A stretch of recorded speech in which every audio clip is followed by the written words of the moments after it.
네, 우리 보좌의 축복을 누리는 언약기도 우리 기도함으로 아침 예배 시작하도록 하겠습니다. 우리 함께 기도하겠습니다.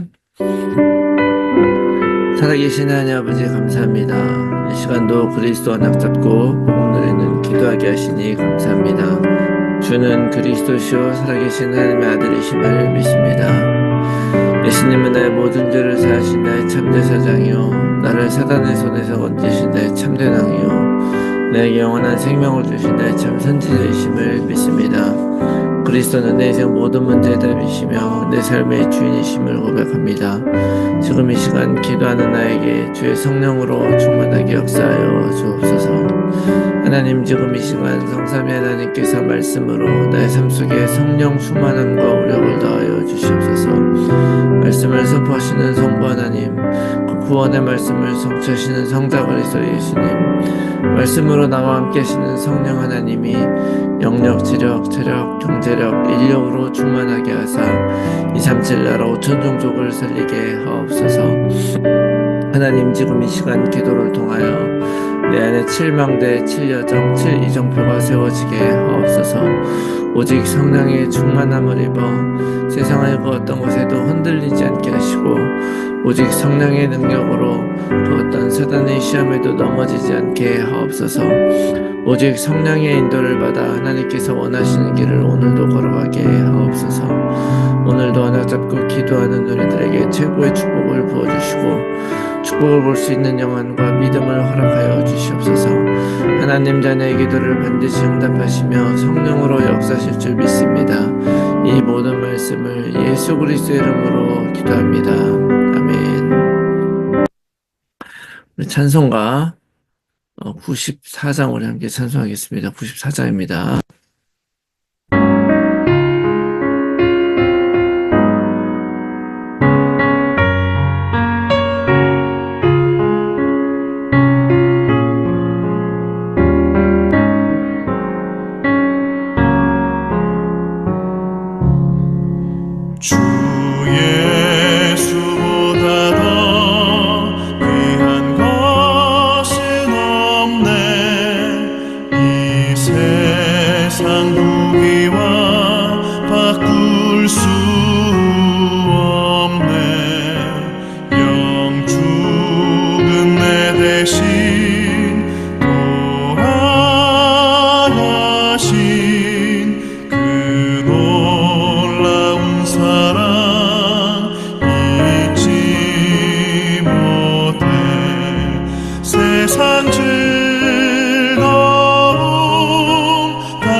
아멘. 네, 오늘 아침 하나님께서 주시는 말씀, 디모데전서 6장 1절에서 10절 말씀, 우리 같이 보겠습니다.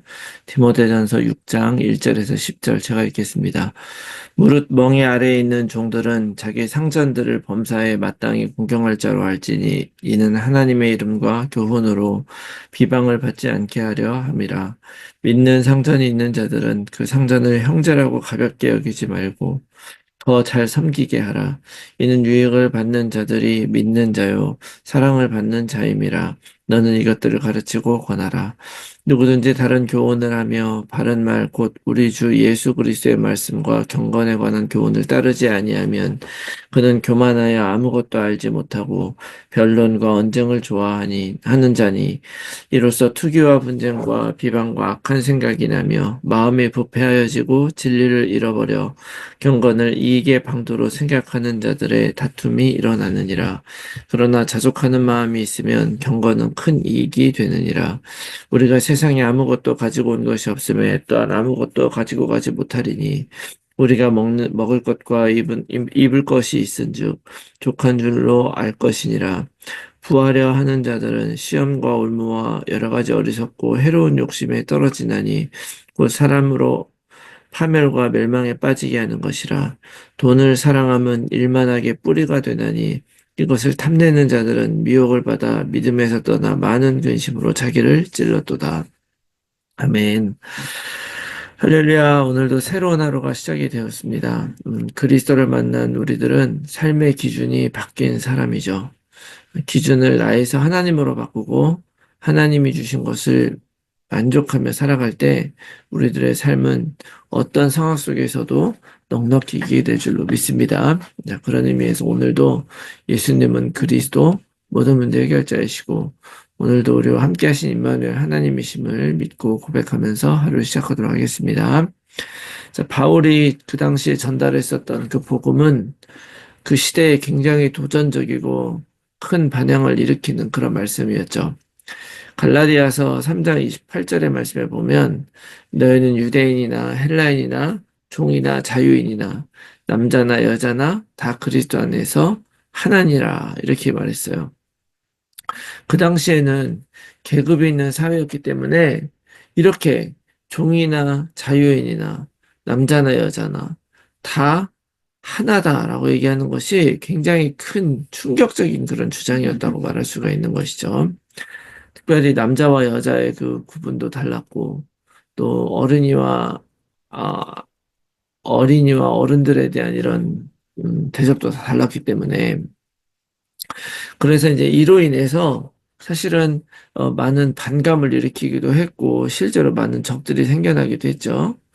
그렇지만 또 한편으로는 이런 평등의 복음, 해방의 복음이 사실은 사회 깊숙한 곳에서 정말 그 하층민과 정말 가난한 사람들 그런 사람들 사이로 암암리에 퍼지게 되면서 로마 제국 안에 이 복음이 퍼지게 된 그런 계기가 되기도 했습니다. 그런데 이것을 이제 잘못 생각을 하게 되면 굉장히 잘못된 방향으로 갈 수 있게 되는 거예요. 옛날에 한국에도 신분제도가 있었을 그때에 기독교가 복음 전파가 되었잖아요. 그래서 그런 상황 속에서 그 안에 복음이 전달되게 되니까 양반 쌍놈 할 거 없이 상관없는 그런 복음으로 선포가 되니까 그런 상황 속에서 이 복음의 역할이 뭐였겠습니까? 잘못 오해하게 되면 이거를 어떤 양반과 어떤 신분제도의 어떤 타파를 위한 어떤 그런 사회의 불의와 불합리를 깨부수는 그런 혁명을 하라는 얘기냐 그런 게 절대 아니라는 것이죠. 하나님이 창조하신 이 세상은 인간과 자연 모두 그 자체로 창조를 하셨고 그 안에서 이루어지는 어떤 사회적인 제도와 문화들 그것대로 인간이 만들어가며 살아갈 수 있도록 하나님이 만드신 거예요. 그러한 어떤 인류의 진보 속에서 오늘날 우리들은 어떤 신분 차이가 이제는 더 이상 없는 것이 국제적인 룰로 이제 자리 잡게 됐지만 그것도 사실은 기독교에 큰 공헌이 있었던 것도 사실이죠. 그렇다 해도 하나님을 믿는 믿음은 그러한 것들과 상관이 없다는 것을 여러분 기억해야 됩니다. 어떤 사회적인 것을 바꾸고 복음이 맞기 때문에 이건 이래야 되고 저래야 되고 하는 것이 아니라 어떤 상황이든 상관없이 인간 본질에 대한 답을 주는 것이 복음이고 기독교라는 것이죠. 그래서 오늘 특별히 1절과 2절 말씀에 그리스도 안에 들어온 종들은 상전들을 어떻게 대해야 되는가에 대해서 얘기를 하고 있는 거예요. 세상적으로는 종이지만 그러나 그리스도 예수 안에서는 우리는 같은 인간인 것이죠. 그렇다 그래서 이제 너희들은 해방이고 그렇게 낮은 계급의 사람이 아니라 존귀한 자라라고 해가지고 상전을 쉽게 말하면 막 들이받고 그러면 안 된다는 거예요. 왜냐하면 그리스도인이라고 한다면 나를 통해서 그리스도가 나타나야 된다는 것이죠. 그리스도인이라는 것은 내가 하나님을 만나서 새로운 신분을 얻고 또 영적으로 승리하며 이 땅을 살아가면서 하나님의 자녀로 살아가는 것인데 이 복음을 만나고 나서 내가 이제 그렇게 존귀한 사람이니까 모든 것 뒤집어 엎고 이 땅에서 억울하고 서러운 일 당하지 말라라고 하는 것이 목적이 아니라는 것이죠.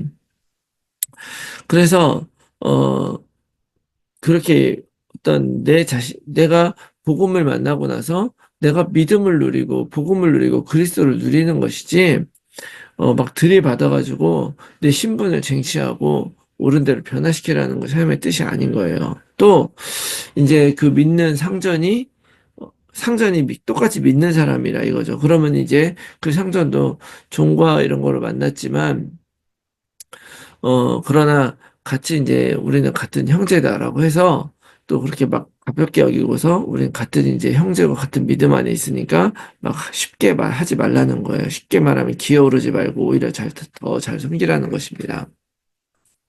이 말씀은 오늘날에도 상당히 중요한 의미를 우리에게 준다고 믿는데요. 예전에는 이제 종인과 상전 이런 것들이 이제 어떤 신분과 어떤 그런 걸 나타내는 것이지만 그 인간의 어떤 사고 방식일 뿐이고 오늘날에는 이것을 어떤 기능의 차이로 보면 되는 것이죠. 내가 해야 하는 일을 내가 해야 되는 것이고요. 그리스도인이라고 한다면 나를 통해서 그리스도가 드러나기 때문에 더 열심히 더 잘해야 한다는 것이죠. 전도는 사실은 복음을 전하는 것으로만 되는 것이 아니라 어떤 그리스도인의 삶의 방식을 통해서 전달되는 것이기도 하다는 것을 여러분 기억하시기 바랍니다. 그래서 실제로 제가 예전에 그런 사람 봤어요. 직원이 정말 성실하고 정직하게 일하는 걸 보고 세상에 저런 사람이 어딨냐. 저렇게 일하는 사람을 보면 나도 저 하나님을 믿어봐야 되겠다 해서 정말 교회 다니면서 믿게 되는 그런 경우가 실제로 저도 봤습니다. 그래서 내가 전하는 복음도 중요하지만 나의 삶을 보고 그리스도를 볼 수 있게 된다면 그것이 나의 삶의 가장 보람찬 일이라고 저는 믿습니다. 그리고 3절에서 5절에는 다른 교훈을 따르는 사람들에 대한 말씀을 하고 있어요. 다른 교훈을 따른다면 교만해지고 변론과 언쟁을 하게 되고 투기와 분쟁, 비방과 악한 생각을 하게 되고 마음이 부패해지고 더 나아가서 경건을 이익의 관점으로 생각하게 된다는 거예요. 이 말씀은 믿지 않는 그런 사람들을 말하는 것이 아니라 겉으로는 믿는 것 같으면서도 우리가 내 안에 있는 잘못된 가르침, 세상의 방식을 따르게 되면 이런 일이 일어난다는 거예요. 나의 삶을 돌아보았을 때 내가 양보할 수 없고 반드시 싸워 이겨야 한다면 그 이유가 무엇인지 한번 돌아봐야 되는 것이죠.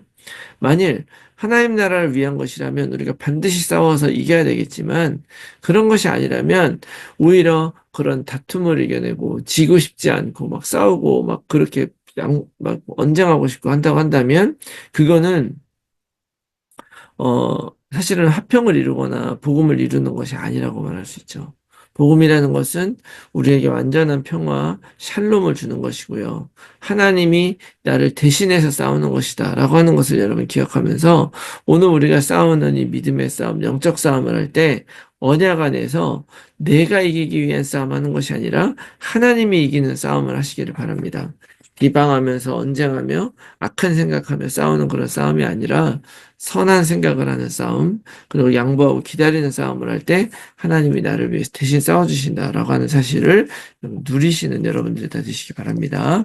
그리고 이어서 6절에서 10절까지는 결국에는 핵심은 자족하는 마음, 만족하는 마음이 있어야 된다는 거예요. 하나님이 나에게 주셨다, 주신 것만 내가 이대로 받는다 하고 하나님이 어떤 상황이든 만족하는 마음이 있으면 거기서 모든 것들이 새로워지는 것입니다. 우리는 많은 것들을 만족하지 못해요. 하나님을 떠나거나 사실 하나님 떠나 생긴 그런 많은 일들인데 우리는 뭐 하나님 없는 그 자리에 다른 것들을 채웠는데 그 중에서도 돈을 채워넣는 거예요. 우리 안에 없는 것은 돈이 아니고요. 하나님이 없는 것입니다. 하나님을 떠나면 우리는 만족을 할 수가 없고 하나님을 의지하자마자 만족할 수가 없어요. 여러분 우리가 자녀 있을 때 부모님이 돈이 얼만큼 있느냐가 내 만족의 기준 아니잖아요. 부모님이 돈이 있건 없건 상관없이 부모님이 있으면 나는 만족하는 거거든요. 왜냐하면 부모님이 돈이 있건 없건 책임져 주시잖아요. 그래서 우리가 정말 이것을 잘못 알게 되면, 돈을 사랑할 수밖에 없게 되는 거죠. 근데 돈은 성경에서 말하는 유일한 하나님을 대신하는 그 물질을 의인화시켜서 섬긴다고 말하는 거죠. 하나님과 재물을 겸하여 섬길 수 없다. 이렇게 얘기를 하죠. 어떻게 보면 사단이 사용하는 가장 악한 수단이라고 말할 수 있어요. 돈이 악한 것이 아니라 돈을 그렇게 만드는 거예요, 사단이. 돈을 악하게 생각하게 되면 그 돈을 사랑하는 마음에서 일만하게 뿌리가 된다라고 오늘 이야기를 하고 있죠. 그래서 돈을 탐내고 이것을 의지하면 모든 것이 다 망가지게 되는 것이죠. 그리고 믿음에서 떠나서 돈은 우리에게 행복과 만족을 주는 것이 아니라 근심을 주는 것이다 라고 하는 것을 여러분 기억하시고요. 우리가 오늘 이 말씀 붙잡고 정말 우리가 내 삶이 어떤 삶인가 하나님이 드러나는 삶이 되어야 되고 하나님이 책임지는 삶이 되고 하나님이 이끄는 삶이다라고 하는 것을 철저하게 믿으면서 하나님이 주신 것에 만족하고 감사하면서 생명을 누리는 그런 하루가 되시기를 예수 그리스도 이름으로 축원합니다. 아멘. 제 말씀도 고르게 함께 나눌 기도의 제목은요. 하나님, 내 삶을 통해 사람들이 그리스도를 발견할 수 있도록 모든 순간 하나님의 뜻을 따라 살아가게 하시고 성실하고 규모 있는 삶을 살아가게 하옵소서. 하나님이 나와 함께 하시면 함께 하시며 지금까지 완전하게 인도하고 계심을 믿고 고백하게 하셔서 다른 것을 바라며 세상의 것을 탐내지 않게 하옵소서. 나의 삶을 통해 하나님의 영광 받으시고 우리 모두가 삶의 현장에서 말씀 운동에 결실을 맺는 전도자로 살아가게 하옵소서. 우리의 자녀들이 예수 그리스도를 통해 하나님을 만나게 하시고 미래 세상 살릴 언약을 가진 약속의 후대가 되게 하옵소서. 나의 주변에 그리스도가 필요한 가족, 친지, 지인들에게 복음이 전달되게 하시고 그들을 통해 세계 복음화의 문이 열려지게 하옵소서. 몸이 아픈 분들이 복음 안에서 치유되게 하시고 오히려 문제가 축복임을 전달하는 증인 되게 하옵소서. 오늘도 나의 현장과 상황 속에서 정확한 복음에 집중하면서 하나님의 주실 응답을 기다리며 언약 안에서 걸어가게 하옵소서. 위에서 기도해 주시고 오늘 하루 또 승리한 하루가 되시기 바랍니다. 우리 함께 기도하겠습니다.